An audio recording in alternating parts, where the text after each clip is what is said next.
ప్రకాశం జిల్లా దర్శిపట్టణ పరిధిలో దర్శి వ్యవసాయ మార్కెట్ యార్డ్లో ఎల్ఓసి చెక్కులను దర్శి నియోజకవర్గ Telugu Desam party incharge doctor Gottipati Lakshmi లబ్ధిదారులకు అందజేశారు.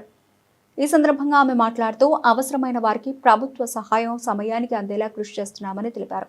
లెటర్ ఆఫ్ క్రెడిట్ ద్వారా ముండ్లమూరు మండలం మారెల గ్రామానికి చెందిన షేక్ బాబావలి, కురిచేడు మండలం గంగవరం గ్రామానికి చెందిన మన్నెం ఆదాం మరియు దొనకొండ మండలం భూమనపల్లి గ్రామానికి చెందిన ఎర్రగంట్ల పెదయోగయ్యకు ఎల్ఓసి చెక్కులను లక్ష్మి అందజేశారు. అలాగే దర్శిపట్టణానికి చెందిన 6గురికి సీఎంఆర్ఎఫ్ చెక్కులను డాక్టర్ లక్ష్మి వారి గృహాలకు వెళ్లి స్వయంగా అందజేశారు. సముద్రాల రాంప్రసాద్, షేక్ చాంద్ బాషా, ఇతడి భానుచంద్ర, గార్నిపూడి జోన్ తాను, ఉయ్యాల కృష్ణ, పోతంశెట్టి ధనలక్ష్మి ఇళ్ల వద్దకు వెళ్లి సీఎంఆర్ఎఫ్ చెక్కులు పంపిణీ చేశారు.